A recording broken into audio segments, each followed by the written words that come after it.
Hello. पहले तो हम लोग सिनेमाटोग्राफी के बारे में अगर बात करना चाहते हैं तो अपने में से ज़्यादातर लोग फोटोग्राफी ऑलरेडी करते हैं। तो हम फोटोग्राफी के जो बेसिक्स जानते हैं, एक्सपोजर से रिलेटेड हो या क्वालिटी ऑफ इमेज के लिए फोकसिंग हो, शटर स्पीड, अपर्चर, आईएसओ, ये सारी बातें तो हम जानते ही हैं। फोटोग्राफी और सिनेमाटोग्राफी में एक बेसिक फ़र्क अगर हम मानेंगे तो ये होता है कि अगर आप एक फ्रेम के लिए जो भी सोच रहे हो, यहाँ पर आपको मल्टीपल फ्रेम्स के लिए सोचना पड़ेगा। लाइक एक सेकंड में मिनिमम हम लोग 24 फ्रेम्स तो लेते ही हैं। जैसे सिनेमा शूट जब हम करते हैं तो 24 फ्रेम पर सेकंड का शूटिंग करते हैं, लेकिन आजकल सभी लोग 25 फ्रेम पर सेकंड का पैटर्न को फॉलो कर रहे हैं, क्योंकि डिजिटल मीडियम में बहुत ज़्यादा अपना आजकल पूरा का पूरा कंटेंट जाता है, इसलिए लोग 25 फ्रेम पर सेकंड का प्रेफर करते हैं। अगर हम 25 फ्रेम पर सेकंड की प्रेफर भी करते हैं, उस हिसाब से अगर हम बात करेंगे तो एक सेकंड में 25 फ्रेम के बारे में हमको सोचना है। It's not clicking one picture and उसमें कुछ छोटा मोटा अपने को गलती महसूस होता है तो एक और बार क्लिक कर देंगे, ऐसा नहीं। यहाँ पर आपको एक सेकंड में 25 फ्रेम कैप्चर कर रहे हो और मल्टीपल सेकंड्स, मतलब बहुत बार आप एक सेकंड से ज़्यादा शूट करते ही हो। एक्चुअली शूटिंग का मतलब ही ये है कि कंटिन्यूअस आपको कैप्चर करना है। तो आप कभी भी एक सेकंड का क्लिप कभी भी हम लेते नहीं हैं, ज़्यादा ही लेते हैं। हाँ, वो अलग बात है कि हम यूज़ करते समय कितने सेकंड्स का यूज़ करना है वो अपने हाथ में है, लेकिन हम लोग मोस्टली बहुत ज़्यादा शूट कर ही लेते हैं। तो उसके हिसाब से अगर हम देखेंगे तो सिनेमा में बेसिकली आपको ये सोचना है कि एक तो मल्टीपल फ्रेम पर सेकंड है, और साथ में सिनेमा तभी सिनेमा लगेगा जब मूविंग चीज़ें रहेगी। मतलब या तो सब्जेक्ट मूव कर रहा है या तो कैमरा मूव कर रहा है। एक जगह में एक मॉन्यूमेंट का अगर आप कैमरा एक जगह रखकर ही शूट कर रहे हो, मॉन्यूमेंट तो हिलेगा नहीं और आपका कैमरा भी हिल नहीं रहा है, तो उसका सिनेमा इफेक्ट नहीं आएगा। सिनेमा इफेक्ट तो तभी आएगा जब आपका कैमरा या जो आप कैप्चर कर रहे हो उसमें कहीं ना कहीं मूवमेंट होना चाहिए, तभी वो सिनेमा का इफेक्ट आएगा। तब अगर आप इमेजिन करो कि मूविंग शॉट्स लेना जो होता है उसमें वेरिएबल लाइट कंडीशंस आ सकती है। मतलब आपने शूटिंग जहाँ स्टार्ट किया है वहाँ की लाइट कंडीशन, और जैसे ही आप फॉलो कर रहे हो तो जिस तरफ आप जा रहे हो वहाँ की लाइट कंडीशन डिफरेंट रह सकती है। तो मतलब सिनेमा टफ कब हो जाता है, आपको शॉट स्टार्ट करने से लेके शॉट एंड करने तक का एक्सपोजर के बारे में भी ध्यान रखना है। अच्छा, आप शॉट लेते लेते एक्सपोजर बदल नहीं सकते हो, मोस्टली कोई भी नहीं बदलता। अगर आप कैमरा के अंदर ऑटो सिस्टम पे रखते हो तो कैमरा खुद बदल देगा, लेकिन वो बदलना इन बिटवीन जो होता है, हम प्रोफेशनल इसमें उसे जर्क मानते हैं। जैसे कि आप एक्सपोज़र जब बदलता है तो धीरे से वाइट या डार्क होते रहता है, ब्राइटर साइड जाएगा या डार्कर साइड जाएगा। तो जो चीज़ आपको पहले अलग दिख रही थी, एक्सपोज़र बदलने के बाद अलग दिखेगी। तो लॉजिक क्या है कि ऐसे जर्क सिनेमा में अलाउड नहीं होते हैं।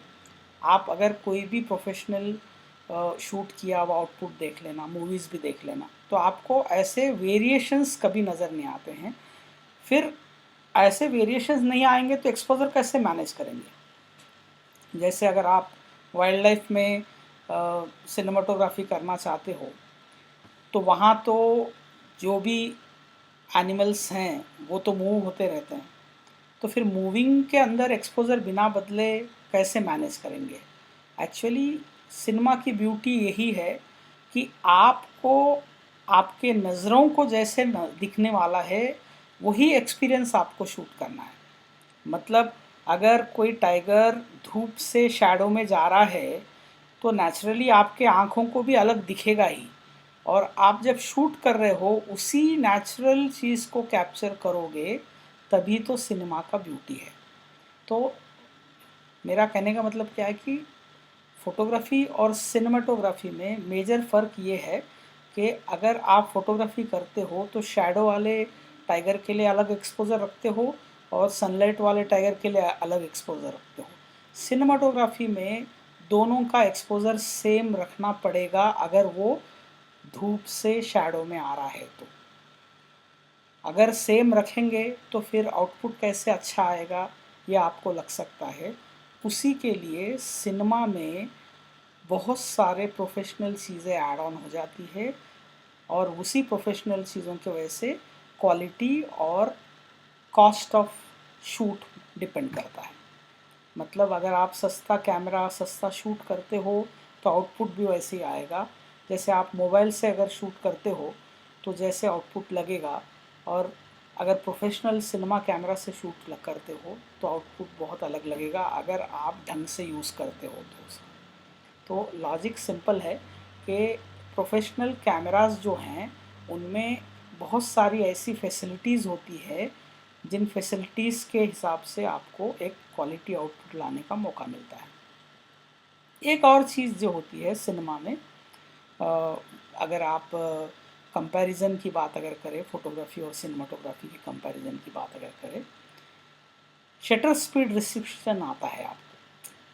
शटर स्पीड रिस्ट्रिक्शन क्यों आता है? क्योंकि कुछ टेक्निकल बातों के कारण शटर स्पीड जो है आपको फिक्स रखना पड़ता है। उसके बारे में हम लेक्चर में इन डिटेल बात करेंगे कि ऐसा क्यों होता है। तो जब शटर स्पीड रिस्ट्रिक्शन आता है तो आपके पास में एक्सपोज़र कंट्रोल करने के लिए सिर्फ अपर्चर और साथ में आईएसओ का सहारा होता है। आईएसओ आप तभी बदलते हो जब आपको लाइट कम ज़्यादा होती है तो, क्योंकि आईएसओ अगर आप बदलते हो, हायर साइड जाते हो, तो आपके लिए दिक्कत ये होती है कि क्वालिटी में थोड़ा मार खाते हैं। तो हम लोग क्या करते हैं, आईएसओ के बारे में ज़्यादा वेरिएशन लाने की कोशिश नहीं करते। लेकिन आप अपर्चर से अगर कंट्रोल करना चाहते हो एक्सपोज़र को तो डेप्थ बदल जाएगा, क्योंकि अपर्चर से ही डेप्थ का कम ज़्यादा होना डिपेंड करता है। अगर आपको बैकग्राउंड ब्लर चाहिए और शटर स्पीड भी आपको रिस्ट्रिक्टेड है, आप बढ़ा नहीं सकते हो शटर स्पीड, तब आपके लिए दिक्कत ये होती है कि अगर आप अपर्चर को बढ़ाते हो तो डेप्थ ऑफ फील्ड बढ़ जाएगा, जो बैकग्राउंड आप ब्लर लाना चाहते हो वो आएगा नहीं। तो इसलिए सिनेमा में एक और चीज़ होती है, एनडी फिल्टर्स का इस्तेमाल बहुत होता है। एनडी फिल्टर्स का इस्तेमाल इसलिए भी होता है क्योंकि एक्सपोज़र कंट्रोल करना है, और एक्सपोज़र कंट्रोल करने के लिए शटर स्पीड का आपको सपोर्ट नहीं है, तो एनडी फिल्टर का सपोर्ट लेकर एक्सपोज़र बदलते हैं। अब ये एनडी फिल्टर्स में अलग अलग अलग इंटेंसिटी के एनडी फिल्टर्स आते हैं। अब वो अलग अलग इंटेंसिटी के इसलिए भी ज़रूरत पड़ती है क्योंकि कभी भी लाइट आपके हिसाब से नहीं रहती है। तो आपको लाइट को कंट्रोल करने के लिए जैसे हम शटर स्पीड अपर्चर का सहारा लेते हैं, उसी तरह से डिफरेंट डिफरेंट एनडी फिल्टर्स का इस्तेमाल करके वेरिएबल इंटेंसिटी को कम ज़्यादा करने का इस्तेमाल करते हैं। तो ये एनडी फिल्टर का भी प्रोफेशनली आप जब शूट करते हो तो इसका बहुत ज़्यादा इन्वॉल्वमेंट हो जाता है। तो यानी कि आपको ओवरऑल सिनेमा सीखते समय बहुत सारे एस्पेक्ट सीखना पड़ता है टेक्निकली, और साथ में सिनेमा एक ऐसी चीज़ है, वेल प्लान्ड अगर आप शूट करते हो तभी वो देखने में अच्छा लगता है, क्योंकि देखने वाला आपको आज के डेट में जो इंटरनेट के ज़माने में 2 से 3 सेकंड्स में स्किप कर सकता है। मतलब अगर कोई अच्छी चीज़ नहीं दिखाना चाहते हो तो 2-3 सेकंड, 4 सेकंड, 5 सेकंड, 10 सेकंड के पेशेंस में उसको पता चल जाता है कि यार ये मेरे लिए नहीं है, वो स्किप कर देगा। थिएटर में जाके मूवी देखते समय भी आप ऑब्ज़र्व करना कि अगर मूवी अच्छी नहीं लगती है तो हम आधे में उठ के कई बार आ जाते हैं। तो मतलब लॉजिक सिंपल है कि अगर आप कोई अच्छी चीज़ बनाते हो तभी लोग देखेंगे, वरना नहीं देखेंगे। और अच्छी चीज़ छोटी से छोटी भी सिनेमाटोग्राफी की कोई भी क्लिप दिखाना चाहते हो तो उसमें भी आपको स्टोरी रहना पड़ता है। अभी आप कोरोना के इसमें कई लोग वीडियो फॉरवर्ड कर रहे हैं, तो आपने देखा होगा कि जो लोग भी वीडियो फॉरवर्ड कर रहे हैं, भले ही वो 30 सेकंड का क्लिप हो, भले ही वो 15 सेकंड का क्लिप हो, भले ही वो 1 मिनट का क्लिप हो, there is something story behind it. इसलिए तो वो वायरल हो रहा है, इसलिए तो उसे शेयर कर रहे हैं लोग। तो लॉजिक सिंपल है कि आप क्या शूट कर रहे हो, उसमें कौन सी कहानी आप दिखा रहे हो, इसका बहुत वैल्यू होता है। तो आपको सिनेमेटोग्राफी जब आप करते हो तो टेक्निकली कितने स्ट्रांग है ये तो एक चीज़ है ही, लेकिन आपको बहुत सारे अलग अलग डिपार्टमेंट का नॉलेज भी गेन करना पड़ता है। जैसे कि डायरेक्शन का हो गया, स्क्रिप्ट राइटिंग का हो गया, आपको इवन कास्टिंग का भी नॉलेज लगता है, मतलब आप किसका शूट कर रहे हो उनके बारे में भी आपको जानना पड़ता है। आपको लोकेशन का भी ध्यान रखना पड़ता है, जिस लोकेशन पे आप जाके शूट कर रहे हो, और आपको साथ में टेक्निकल चीज़ें भी ध्यान रखना पड़ता है। और साथ में आपके असिस्टेंट्स को जो जो जिम्मेदारी आपको देना है उसका मैनेजमेंट भी आपको आना पड़ता है। और इन सब के बाद आपको एडिटिंग पे भी बैठना पड़ता है, क्योंकि आप जो भी विजन के साथ में शूट करते हैं वो एडिटर को समझाओ या खुद एडिट करो, ये भी करना पड़ता है। मतलब इन शॉर्ट सिनेमाटोग्राफी जो है, अगर हम फोटोग्राफी से कंपेयर अगर करते हैं तो it is a big subject and you have to shoot it in a professional way, there is no other way. मतलब सिनेमाटोग्राफी में कोई अमेच्योर वाला पैटर्न नहीं होता है। मतलब अगर कोई हॉबी लेवल पे डॉक्यूमेंट्रीज बनाता है तो भी डॉक्यूमेंट्री तभी अच्छी बनेगी जब उसको प्रोफेशनल टच दिया जाता है। बिना प्रोफेशनल टच के आप कोई भी स्टोरी नहीं बना सकते हो। मतलब आप सिनेमाटोग्राफी सीखना चाहते हो तो सबसे पहले दिमाग में ये आपको डालना पड़ेगा, cinematography is a professional work, it is not hobby. तो आपको मेहनत भी प्रोफेशनल लेवल की ही करनी पड़ेगी, तभी तो आपका आउटपुट कहीं यूज़ करने लायक बनेगा। अभी हम सब फोटोग्राफी में ऑलरेडी कई सालों से हैं, लेकिन सिनेमाटोग्राफी में जब आने की इच्छा हो रही है उसके पीछे के कई रीज़न्स हैं। अगर हम अपने सोशल मीडिया के जर्नी को देखेंगे तो इनिशियल स्टेज में रिटर्न मैसेजेस आते थे, उसके बाद इमेजेस शेयर होने लग गए, उसके बाद अभी हाईएस्ट वीडियोस शेयर होने लग गए।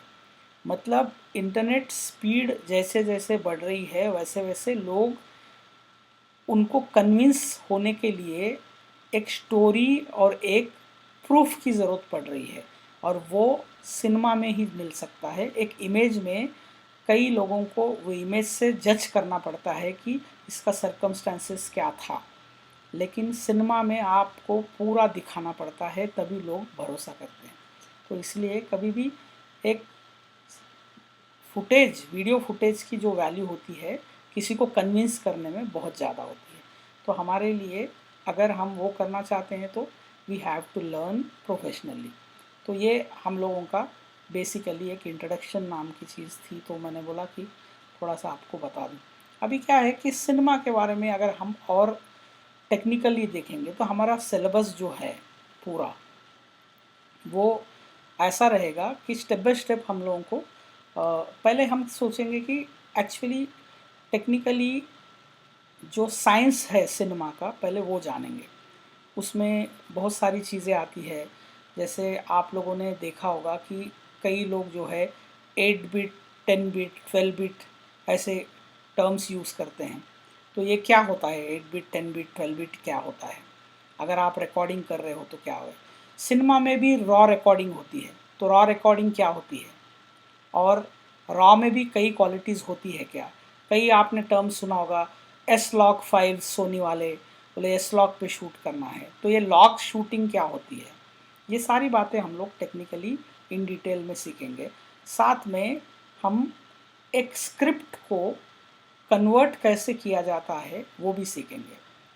मैं कोशिश करूँगा कि आपके सब लोगों के हॉबी के हिसाब से डॉक्यूमेंट्री वाला जो पैटर्न है उसको ज़्यादा फोकस करूँ, क्योंकि आप लोग इंडिविजुअली भी डॉक्यूमेंट्री पे काम कर सकते हो, क्योंकि ग्रुप में काम करना पड़ता है अगर आप कोई भी प्रोफेशनल आउटपुट निकालना चाहते हो तो। लेकिन आप लोग अगर इंडिविजुअली भी करना चाहते हो तो डॉक्यूमेंट्री के आराम से हो सकती है। कई लोग वाइल्ड लाइफ की डॉक्यूमेंट्री, कई लोग लाइफस्टाइल के ऊपर डॉक्यूमेंट्री, कई लोग नेचर के ऊपर, कई कुछ भी कर सकते हो। बस आपको सिर्फ एक आइडिया होना चाहिए कि एक स्टोरी को कैसे कन्वर्ट किया जाता है। तो हम लोग वो भी हम पढ़ेंगे। मतलब हमारे 4 स्टेजेस रहेंगे। सबसे पहला स्टेज ये रहेगा कि हम लोग फ़ोटोग्राफी से सिनेमाटोग्राफी का जर्नी सबसे पहले हम सीखेंगे, टेक्निकली क्या होता है। फिर उसके बाद हाउ टू शूट पूरा अपना आएगा, technically how to shoot, camera कैसे यूज़ करेंगे, लेंसेज कैसे यूज़ करेंगे, अदर इक्विपमेंट्स, ट्राईपॉड हो गया, मतलब मूविंग शूट्स कैसे करेंगे, ये सारी चीज़ें हम लोग सीखेंगे। फिर उसके बाद ये सारा टेक्निकली जब हम लोगों को पता चल गया कि शूटिंग ऐसा होता है, उसके बाद बारी आती है कि एक स्क्रिप्ट कैसे हो बनता है, कैसे डेवलप होता है, उसमें हम लोग कैसे पार्टिसिपेट करते हैं शुरुआत से। मतलब जैसे अभी मैं एक मूवी के लिए एज ए डीओपी मैं ज्वाइन करा हूँ, तो उसके अंदर राइट फ्रॉम प्लानिंग डीओपी को इन्वॉल्व होना पड़ता है। मतलब स्टोरी बनी हुई है, डायरेक्टर का एक विजन है, लेकिन जब आप किसी कैरेक्टर्स को फाइनल कर रहे हो तो डायरेक्टर पूछता है कि क्या ये कैमरा पे सूटेबल पर्सन है क्या, अपने स्टोरी को कंपेयर करने के बाद वो बोलेगा हम ये लोकेशंस पे जा रहे हैं, क्या हमारी स्टोरी के लिए ये लोकेशन सूटेबल है क्या, देख के आना पड़ेगा। हर जगह में सिनेमाटोग्राफर को जाना ही पड़ता है, क्योंकि डीओपी, डायरेक्टर ऑफ फोटोग्राफी, मतलब आपके मूवी के अंदर एक डायरेक्टर होता है जो मूवी डायरेक्टर होता है, जो कहानी को लेके जाता है, और एक और डायरेक्टर जो डीओपी होता है, वो पूरे विजुअल्स जो भी उसका इमेजिनेशन है डायरेक्टर का, उसको सिनेमा में कन्वर्ट करने का काम करता है, और जो पब्लिक को दिखने वाली चीज़ वही होती है। तो नेचुरली क्या हो जाता है कि आपको जब डीओपी जब बोला जाता है, तो डायरेक्टर ऑफ फोटोग्राफी का काम जो है सारे विजुअल डिपार्टमेंट्स को कंपलसरी वो ध्यान देना पड़ता है, इंक्लूडिंग ड्रेसेस कैसे हैं, कलर्स कैसे हैं, लोकेशन कैसा है, लाइटिंग कैसी है, आपका सेट कैसे बन रहा है, बैकग्राउंड क्या दिखेगा, सब कुछ उसको देखना पड़ता है। तो नेचुरली क्या है कि आप जब डॉक्यूमेंट्री भी बना रहे हो, तो जिस जंगल में जाने वाले हो उस जंगल के बारे में अगर आपको नहीं पता है तो आप आउटपुट उतना अच्छा नहीं ला सकते। तो लॉजिकली ये है कि आपको एक रेकी करना मस्ट होता है, तो उसी हिसाब से आपका आउटपुट आता है। तो ठीक है, आज हम लोग एक छोटा सा टॉपिक ले लेंगे, क्योंकि आज शुरुआत है और आप लोग भी नोटबुक वगैरह लेके शायद बैठे नहीं होंगे। तो कल से जो भी मैं पोस्ट करूँगा आपको, उस समय पे ये वीडियो देखते समय भी नोटबुक लेके बैठना, ताकि आप लोगों को नोट्स लिखने को आसान हो जाएगा। आज मैं सिर्फ आपको एक फ्रेम रेट और शटर स्पीड के बारे में बताऊंगा। हम लोग जब शूटिंग करते हैं तो जैसे मैंने बताया 25 फ्रेम्स पर सेकंड हम शूट करते हैं। मोस्टली जो इंडिया में हम लोग जो करंट यूज़ करते हैं उसमें 50 हर्ट्ज़ का करंट है अपना, जो हम लोग एसी करंट यूज़ करते हैं वो 50 हर्ट्ज़ करंट यूज़ करते हैं, और वही यूएसए में 60 हर्ट्ज़ का करंट यूज़ करते हैं। तो यूँ समझ लो कि हमारे करंट में एक सेकंड में 50 ग्रुप्स में पावर आता है, 50 ग्रुप्स के अंदर पावर आता है, और वहाँ पर 60 ग्रुप्स में एक सेकंड में पावर आता है। तो ये जो पावर आ रहा है अपने को ग्रुप में, तो बीच में लैप्स टाइमिंग भी है, तो उसको मैच करने के लिए हम लोग फ्रेम रेट भी डिसाइड करते हैं। जैसे हमारा जो टीवी होता है वो 50 फ्रेम्स पर सेकंड दिखाता है, और उसे हम बोलते हैं पाल, PAL, और अमेरिकन्स NTSC बोलते हैं। तो हमारा जो आउटपुट दिखाने का मेथड है वो पाल सिस्टम है, और अमेरिका में NTSC है। अब ये देखो आप, अमेरिका के एनटीएससी का फुटेज 60 फ्रेम पर सेकंड वाला अगर इंडियन टीवी पे देखेंगे तो बीच बीच में ऐसे बैंड आ सकते हैं, क्योंकि वो सिंक्रोनाइज नहीं होता है अपने करंट के साथ में, तो उसको कन्वर्ट करके दिखाना पड़ता है। तो वो कन्वर्ट करना भी एक झंझट हो सकता है। तो वैसे ही हमारा फुटेज अगर अमेरिका जाके देखेंगे तो वहाँ पर भी सिंक्रोनाइज नहीं होगा, तो वहाँ भी हमको कन्वर्ट करके ले जाना पड़ेगा। तो ये पाल टू एनटीएससी कन्वर्ट करना या एनटीएससी टू पाल कन्वर्ट करने के बाद ही यूज़ कर सकते हैं, ऐसा हो जाता है। तो आप जब आपका करंट 50 हर्ट्ज पर सेकंड का है तो उसको मल्टीप्लिकेशन में जो इक्वेशन बैठता है उसी में शूट किया जाता है। तो हम लोग 50 फ्रेम पर सेकंड जब शूट करते हैं तो हमारे हम लोग जब 25 फ्रेम पर सेकंड शूट करते हैं तो हमारे 50 हर्ट्स में वो इसलिए फिट हो जाता है कि हम लोग एक फ्रेम को 2 बार दिखाते हैं, तो 50 ग्रुप्स में फिट हो जाता है, मतलब जो हमारा करंट है उसमें फिट हो जाता है। जो टीवी हम देखते हैं तो यूँ समझो कि आप 25 फ्रेम पर सेकंड का आउटपुट टीवी वालों को दे रहे हो, लेकिन टीवी एक फ्रेम को 2 बार दिखा रहा है और हमारी आंखें उसको देख नहीं पाएगी, क्योंकि एक सेकंड में 50 बार दिखने वाला है हमको, 25 फ्रेम्स, हर एक फ्रेम 2-2 बार। तो ये मैच होता है। आप समझो कि आप 30 फ्रेम्स का अगर आउटपुट 50 हर्ट्ज करंट में दोगे तो डबल करेंगे तो भी नहीं होगा, 50 में फिट होगा नहीं, तो वो कंपैरिजन इसमें गड़बड़ होके आपको ऐसे बैंड्स दिखने लग जाते हैं, तो वो पॉसिबल नहीं है। तो हमारे लिए इसलिए हम क्या करते हैं, इंडिया में पाल सिस्टम में 50 हर्ट्स रहने के कारण 25 फ्रेम पर सेकंड ही हम शूट करते हैं, तो दैट इज़ ओके। अभी हम लोगों का फ्रेम रेट हम 25 फ्रेम क्यों रखते हैं, इसका अपने को जजमेंट आ गया। दूसरा, जब हम 25 फ्रेम पर सेकंड शूट कर रहे हैं तो क्वालिटी वाइज हम लोगों को क्या वो मैच होगा। फॉर एग्ज़ाम्पल, एक बंदा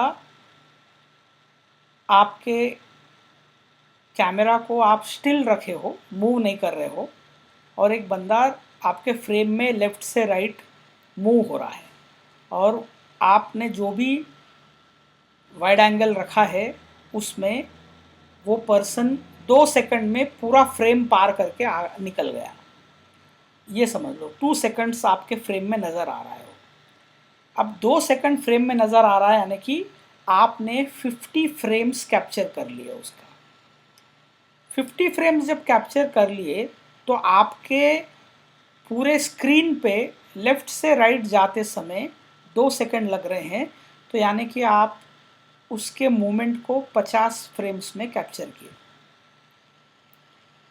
अगर वो बंदा और फास्ट जाता और 1 सेकंड में ही पार करता तो आपके पास में कोई चांस नहीं है कि उसे ज़्यादा फ्रेम में कैप्चर करे, वो 25 फ्रेम में ही पार कर देता। तब क्या होगा, जो पर्सन पहले 50 फ्रेम्स में पार कर रहा है आपका स्क्रीन, और फास्ट जाने वाला बंदा जो है वो 25 फ्रेम्स में ही पार कर दे रहा है, तो हर एक फ्रेम का गैप दुगना हो जाएगा। मतलब 50 फ्रेम्स में एक फ्रेम और दूसरे फ्रेम का गैप जितना है, 25 फ्रेम्स में दुगना गैप रहेगा। क्यों? क्योंकि वो बंदा फास्ट चला गया और आपका कैमरा का फ्रेम रेट फिक्स है।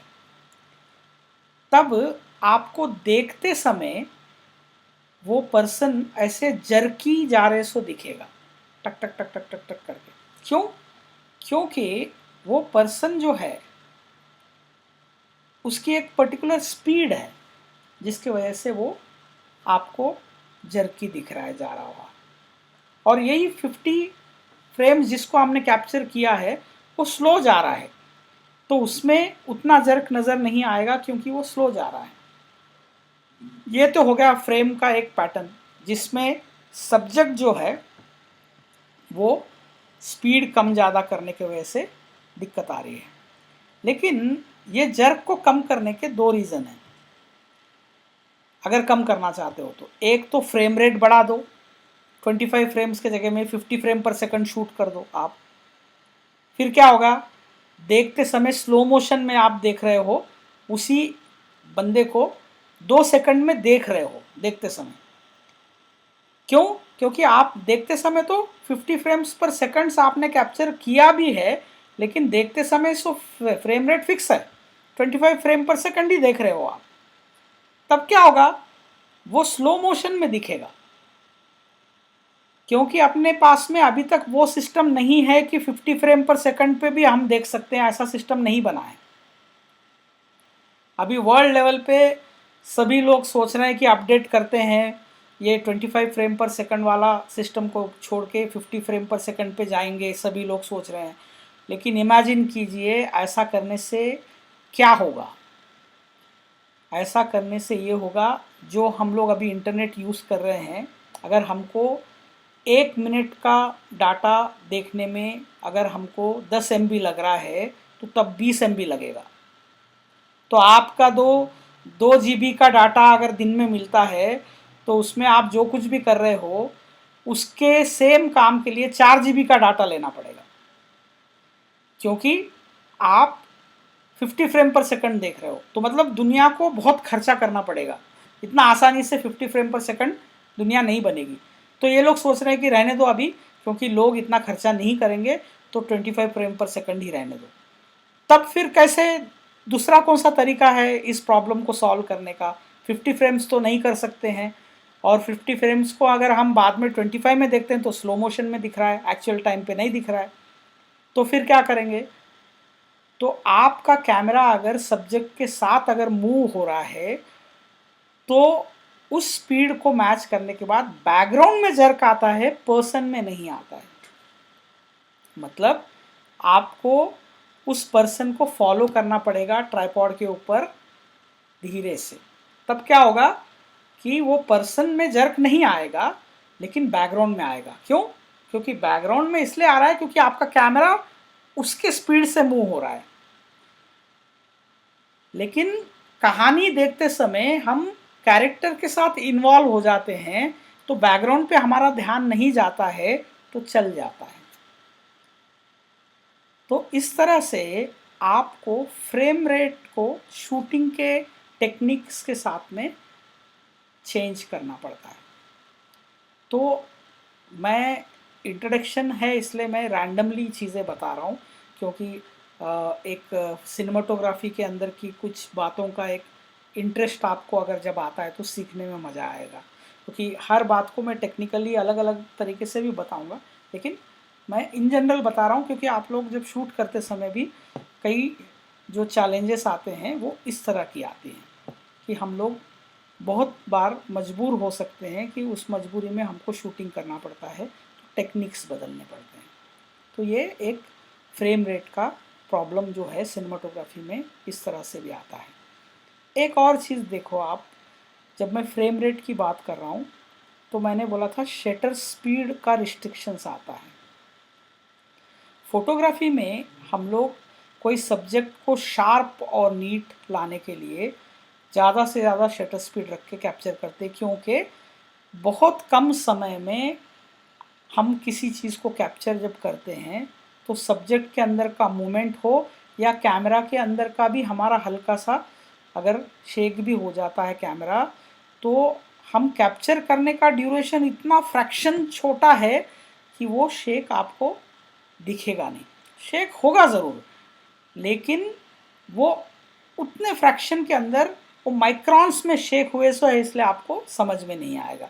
अगर आप उसको एनलार्ज करके देखोगे और मूविंग सब्जेक्ट है तो 100% शेक ही दिखेगा। क्यों? क्योंकि आपको अगर कैमरा मूव हो रहा है या सब्जेक्ट मूव हो रहा है, आप भले ही 2000 शटर स्पीड रखते हो, तब भी उस फ्रैक्शन में वो सब्जेक्ट थोड़ा ना थोड़ा हिलावा होता ही है।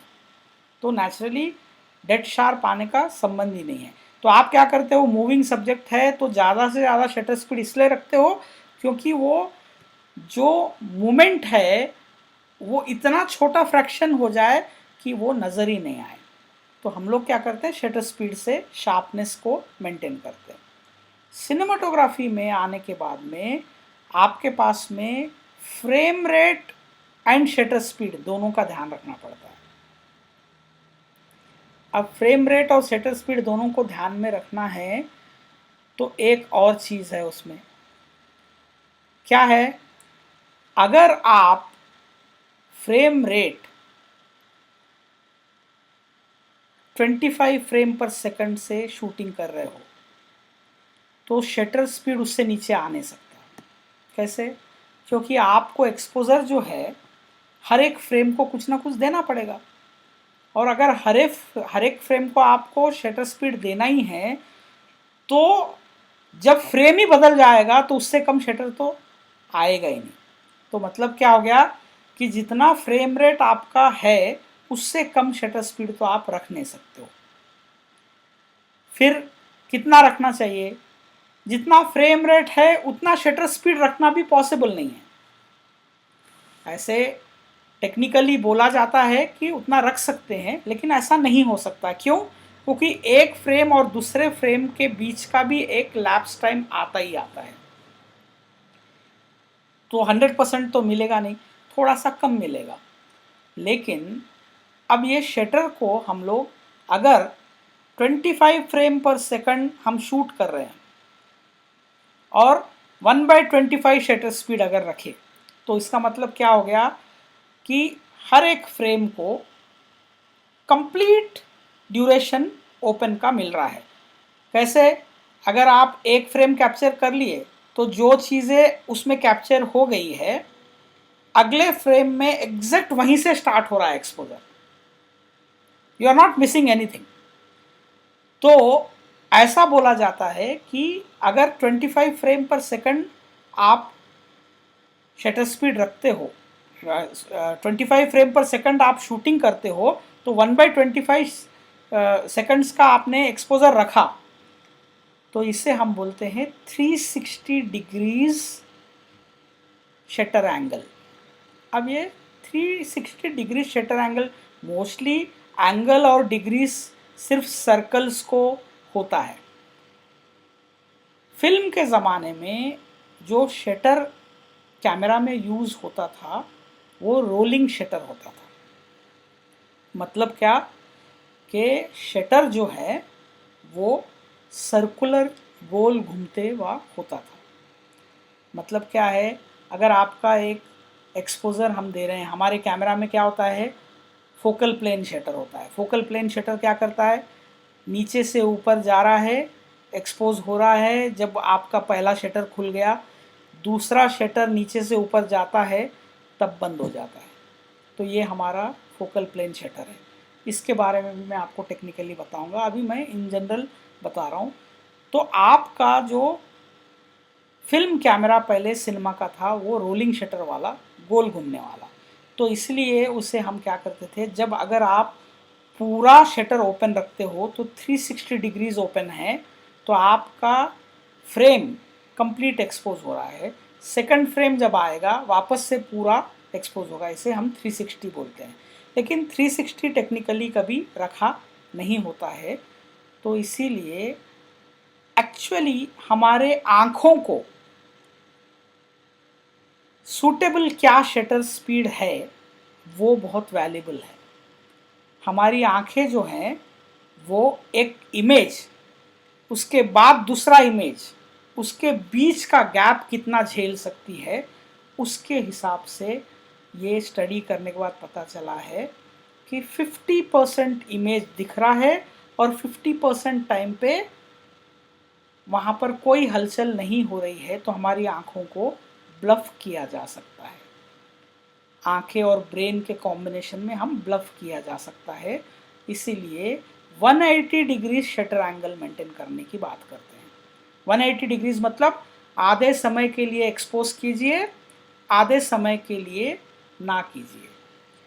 तो क्या होगा, जब आप 25 फ्रेम पर सेकंड टीवी में या कंप्यूटर पे देखते हो तो हर एक फ्रेम आपके सामने 1/25 सेकंड्स के लिए रुका हुआ होता है, और वो एक फ्रेम 1/50 सेकंड के शटर स्पीड पे कैप्चर किया हुआ होता है। 1/50 शटर स्पीड पे कैप्चर किया हुआ होता है। तो 1/25 सेकंड्स के लिए फ्रेम रुक रहा है, लेकिन कैप्चर कितनी देर में हुआ है 1/50, इसलिए उसको 180 डिग्रीज बोला जा रहा है। आधे समय के लिए ही वो एक्सपोज हुआ है, आधे समय में एक्सपोजर नहीं चल रहा है। तो फिर आप ये समझो कि अगर एक बंदा, ऐसे मैं हाथ कर रहा हूँ यहाँ से यहाँ तक, ठीक है, तो मैं हाथ कर रहा हूँ ऐसे, तो अगर मैं मेरा हाथ यहाँ से यहाँ तक मैं 25 फ्रेम्स के अंदर पार कर रहा हूँ 1 सेकंड में, और ये पूरा टोटल जगह जो है जहाँ पार कर रहा हूँ समझो ये 1 मीटर है, तो 1/25 मीटर्स ये मेरा हाथ एक फ्रेम के लिए यूज़ करता है, 1/25 मीटर्स। तो क्या होगा, जब मैं 1/50 शटर स्पीड रखूँगा तो ये 1/50 तक का एक्सपोज हुआ है, फिर बीच में गैप है, फिर अगला 1/50 का एक्सपोज, फिर गैप, फिर उसके बाद का 1/50 एक्सपोज, फिर गैप। मतलब मेरा हाथ यहाँ एक्सपोज हुआ, जंप मार के यहाँ पर आया, फिर ये एक्सपोज हुआ, फिर जंप मार के यहाँ आया, फिर एक्सपोज हुआ, फिर जंप मार के, ऐसे एक्सपोज कर रहे हैं हम।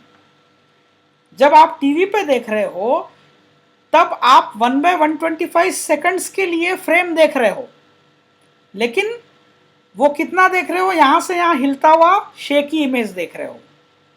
फिर उसके बाद वाला फ्रेम जो आएगा वो जंप मार के अगेन थोड़ा सा शेकी, फिर जंप मार के अगेन थोड़ा शेकी। मतलब लॉजिक क्या है कि अगर आप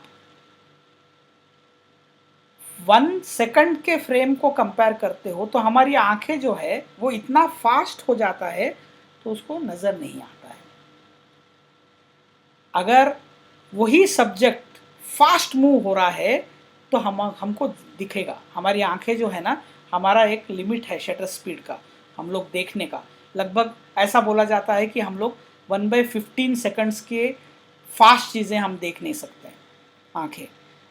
तो 1/15 से फास्ट अगर हो गए तो देख नहीं सकते हैं, तो अभी हम लोग 1/25 फ्रेम पर सेकंड की बात कर रहे हैं, तो हमारी आंखों को उतना नज़र नहीं आता है। लेकिन कोई सामने का सब्जेक्ट उससे भी फास्ट जा रहा है तो ज़रूर दिखेगा, क्योंकि वो जंप मारता हुआ जो है ना वो प्रॉब्लम हमको नज़र आता है।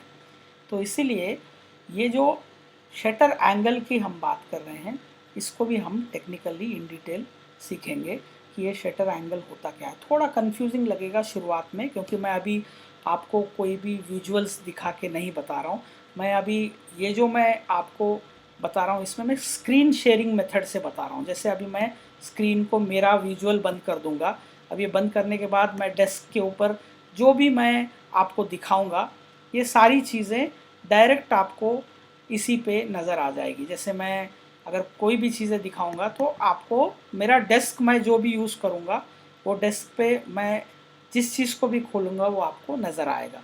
तो मैं क्या करूंगा कि जब आपको बताते समय उन चीज़ों के टॉपिक्स के मैं स्लाइड्स निकाल कर दिखाऊंगा, जिससे आपको पूरी चीज़ें समझ में आएगी।